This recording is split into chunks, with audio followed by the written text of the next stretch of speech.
Safe జోన్గా మలుచుకునే క్రమంలో పోలీసుల బలగాలు చలపతి బృందాన్ని చుట్టుముట్టాయన్నటువంటి వార్తని హైలైట్ చేశారు. అయితే దండకారణ్యంలో ఎర్రకోటలకు బీటలు అంటూ 20 ఏళ్ల మావోయిస్టుల ఆధిపత్యానికి చెక్. వరుస ఎన్కౌంటర్లతో దళాలు కకావికలం. అప్పటి నక్సల్స్ ఇప్పుడు DRG బలగాలు 650 క్యాంపులు నిరంతర నిఘా ఆపరేషన్ ఖగార్తో బలగాల పైచేయి. ఏడాదిలో 300 మంది నక్సల్స్ మృతి. దండకారణ్యంలో ఎర్రకోటలకు బీటలు పడ్డాయి. 20 ఏళ్లుగా అబూజ్గఢ్ కేంద్రంగా ఏకఛత్రాధిపత్యంగా దండకారణ్యాన్ని కంచుకోటగా మలుచుకున్న మావోయిస్టులు ఇప్పుడు గడ్డు పరిస్థితులను ఎదుర్కొంటున్నారు.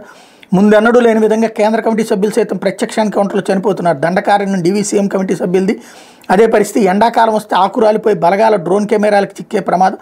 టన్నెల్స్లోనూ ఉండలేని పరిస్థితి. ఈ నేపథ్యంలో ఎక్కడ తలదాచుకోవాలో తెలియని దుస్థితి. గత ఏడాది కాలంగా జరుగుతున్న వరుస ఎన్కౌంటర్లతో చెట్టుకొకరు పుట్టకొకరు అన్నట్టుగా ఉద్యమాన్ని నడుపుతున్నారు. ఇక లొంగిపోయిన నక్సలైట్లను పోలీసులు DRG పేరుతో బలగాలుగా మారుస్తూ మావోయిస్టులపై ఆయుధాలుగా మలుచుకుంటున్నారు. వారు ఇచ్చే సమాచారంతో అడవుల్లో వారినే ముందుకు నడుపుతూ నక్సల్స్పై ఆపరేషన్ ఖగార్ పేరుతో వేట సాగిస్తున్నారు. బస్తర్లోని 7 జిల్లాల్లో సుమారు 8000 మంది DRG బలగాలు నియమించారు.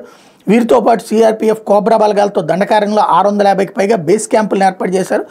మావోయిస్టుల కదలికపై సమాచారం వచ్చిందే తడవుగా ఈ క్యాంపుల నుంచి బలగాలు కూంబింగ్కి వెళ్తుంటాయి.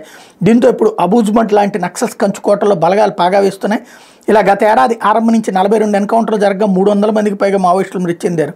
వీరిలో చలపతి, శంకర్రావు, సాగర్, నరసింహారావు వంటి భారీ రివార్డులో ఉన్న నక్సలైట్లు కూడా ఉన్నారు. మావోయిస్టు అగ్రనేత గణపతి మీద 2.52 కోట్ల రివార్డు ఉంది. మరో నేత కేశవరావు అలియాస్ బసవరాజు మీద 1.5 కోట్లు, గెరిల్లా యుద్ధ నిపుణుడు మాధ్వి హిడ్మా మీద కోటి రివార్డు ఉన్నట్టు పోలీసు రికార్డులు చెప్తున్నాయి.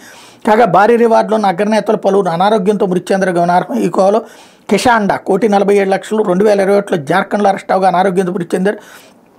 కటకం సుదేశన్ 1.47 కోట్లు 2023 జూన్లో గుండెపోటుతో మరణించారు.